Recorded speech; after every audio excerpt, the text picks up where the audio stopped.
Jonathan Ray argues that Hazlitt's intellectual career can be understood as a lifelong argument with his radical Unitarian father, William Hazlitt Sr.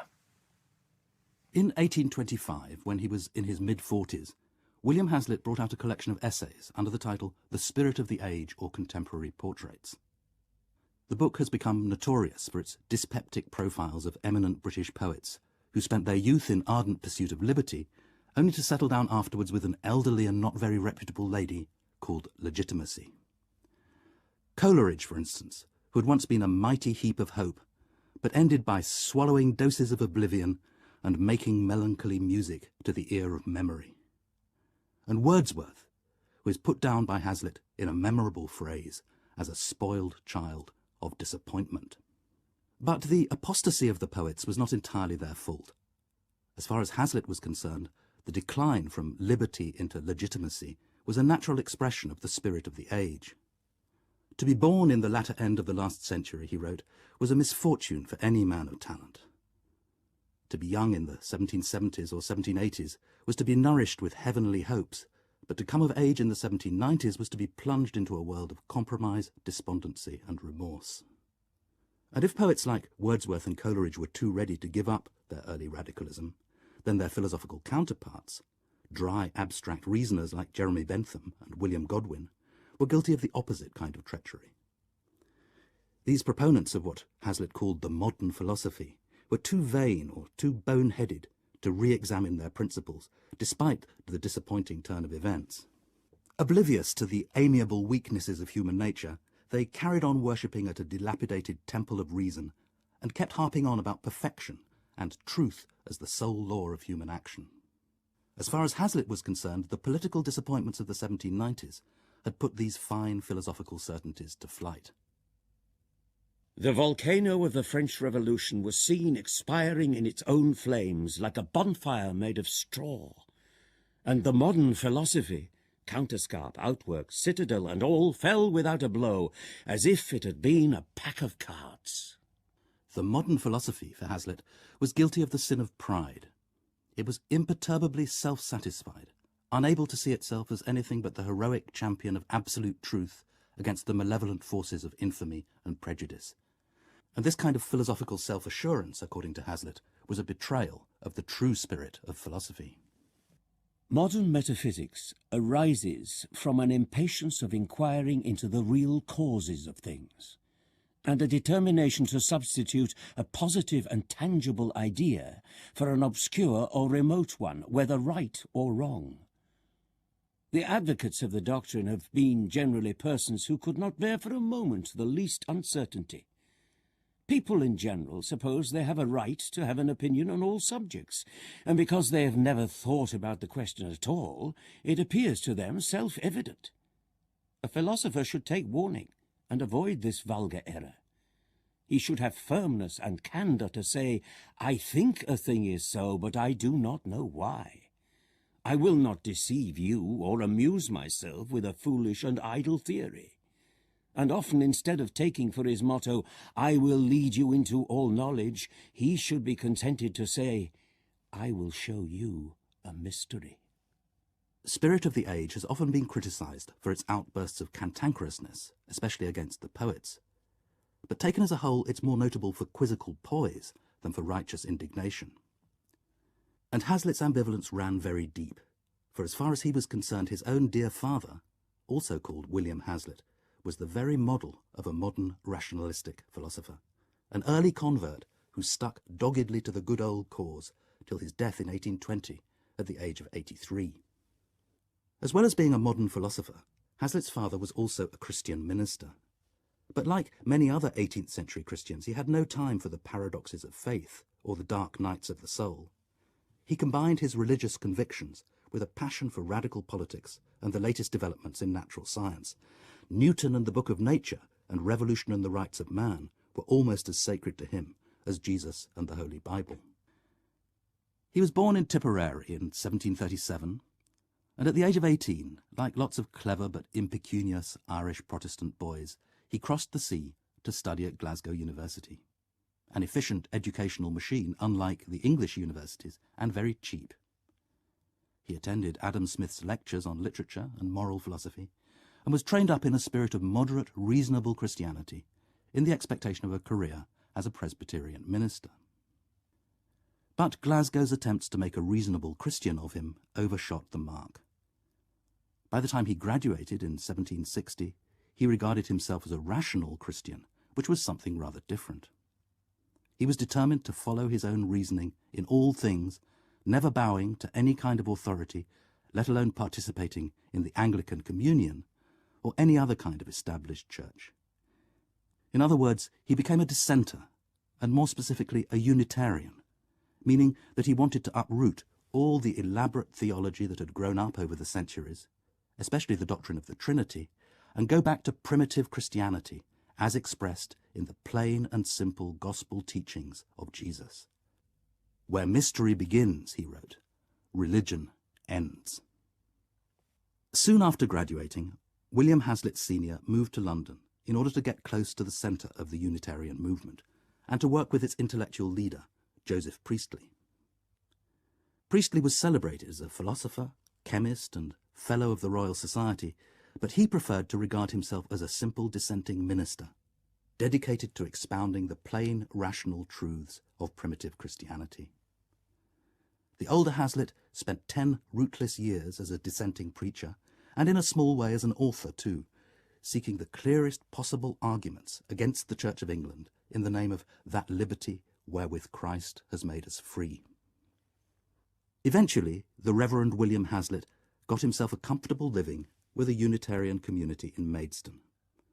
But when he persisted in supporting the American side in the Revolutionary War, he was rebuked as unpatriotic and felt he had no choice but to resign, even though he now had a wife and 3 children to support, including 2-year-old William Jr.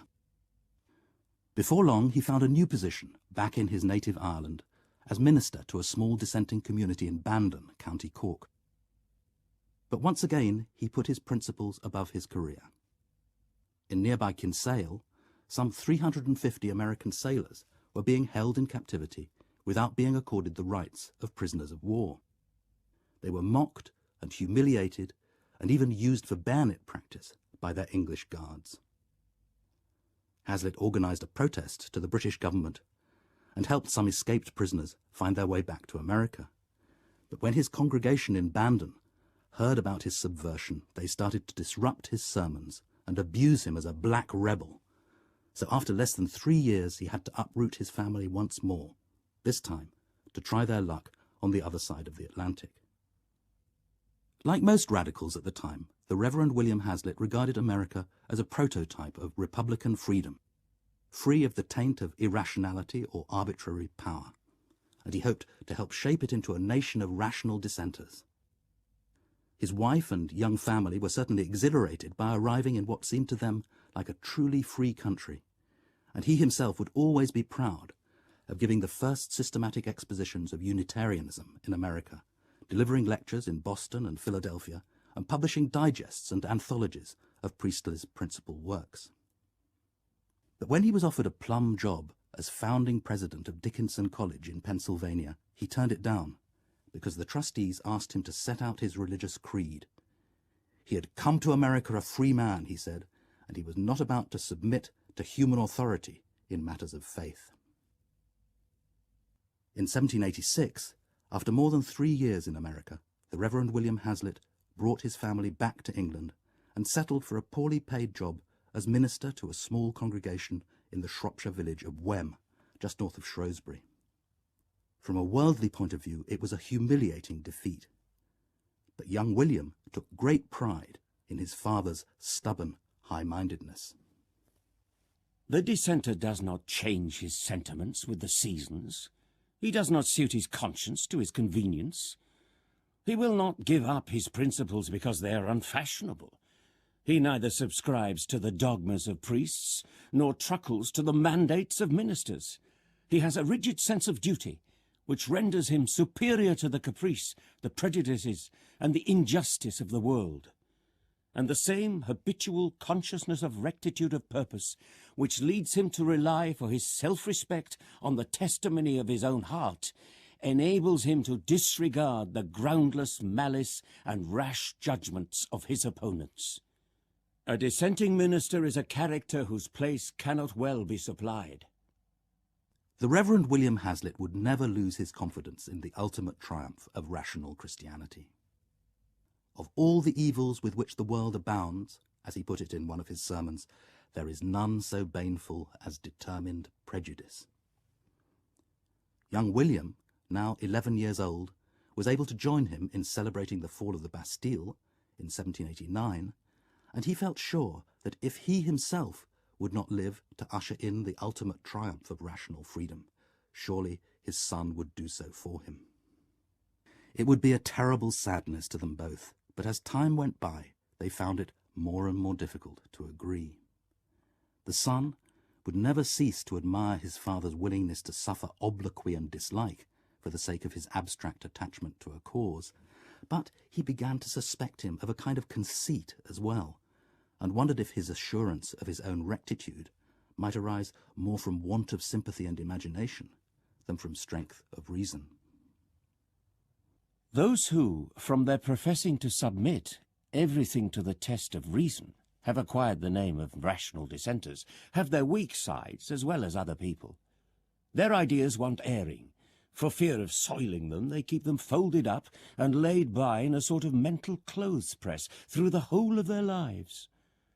The dissenter is not vain, but conceited. That is, he makes up by his own good opinion for the want of the cordial admiration of others. The professors of the Reformed religion have a pleasure in believing that everything is wrong, in order that they may have to set it right. There is, however, no prejudice so strong as that which arises from a fancied exemption from all prejudice. For a while, young William envisaged a future for himself as a portrait painter, and in the winter of 1801 he set up his easel in the chapel at Wem, mixed up his pigments with plaster and linseed oil to produce a buttery medium known as McGilp, and began trying to do artistic justice to his father.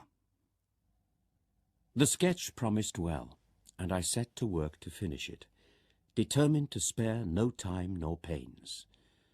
My father was willing to sit as long as I pleased, and besides his satisfaction in the picture, he had some pride in the artist, though he would rather I should have written a sermon than painted like Rembrandt or like Raphael. Those winter days, with the gleams of sunshine coming through the chapel windows, and cheered by the notes of the robin redbreast in our garden, were among the happiest of my life, and between my father's love of sitting and mine of painting, we hit upon a tolerable likeness at last. The picture was not bad at all, and it was shown at the Royal Academy in London the following summer. But physically it was flawed, and as Hazlitt observed 20 years later, the McGilp could not withstand the depredations of time. The table, the chair, the window, the chapel where my father preached remain where they were, but he himself is gone to rest, full of years, of faith, of hope, and charity. Poor old room! Does the sun still shine into thee, or does hope fling its colours round the walls, gaudier than the rainbow? No, never, while thy oak panels endure, will they enclose such fine movements of the brain as passed through mine, when the fresh hues of nature gleamed from the canvas. But the picture is cracked and gone, and McGilp has destroyed as fine an old nonconformist head as one could hope to see in these degenerate times.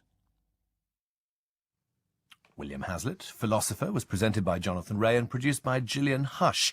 The reader was Russell Dixon, and it was a Square Dog radio production.